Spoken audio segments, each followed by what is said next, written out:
আমাদের কথা YouTube channel ক্রমাগত খুঁজে চলেছে ছোট জগন্নাথ সুভদ্রার বা ছাঁচের ছোট জগন্নাথ সুভদ্রা যে সকল শিল্পীরা তৈরি করে থাকেন তাদের, এবং সেই খোঁজে আমরা চলে এসেছিলাম মানিকতলা খালপাড় পটুয়াপাড়ায়।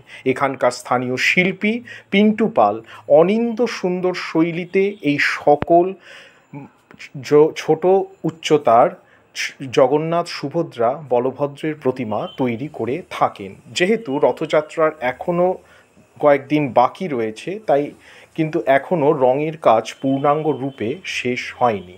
আপনারা মানিকতলা খালপাড় পটুয়াপাড়ায় কিভাবে পৌঁছবেন? আপনারা খুব সহজেই মানিকতলা মোড় চলে আসবেন এবং সেখান থেকে মানিকতলা থানা বা মানিকতলা খাল বললেই মানুষ আপনাদের দেখিয়ে দেবেন। আপনারা দেখতেই পাচ্ছেন পুরীর মন্দিরের গায়ের সঙ্গে সেটে থাকা জগন্নাথ সুভদ্রা বলভদ্র এবং বিভিন্ন চালির ও বিভিন্ন উচ্চতার ও শৈলীর জগন্নাথ সুভদ্রা বলভদ্র। কয়েকটি প্রতিমায় রঙের কাজ কিন্তু এখনও অনেক বাকি রয়েছে, কয়েকটিতে রঙের প্রথম প্রলেপও কিন্তু পড়েনি। দেখতেই পাচ্ছেন সিংহাসনের ওপর আরোহণ করে রয়েছেন জগন্নাথ দেব, ফুলের ওপর বসে রয়েছেন জগন্নাথ দেব। এইভাবেই শিল্পী তার নিজস্ব ভাবনায় অনিন্দ্য সুন্দর এই সকল প্রতিমা তৈরি করে চলেছেন। আশা করি আজকের এই ব্লগটি ভালো লেগেছে। আমরা আরও এই ধরনের ব্লগ আপনাদের জন্য নিয়ে আসব। নমস্কার, ধন্যবাদ।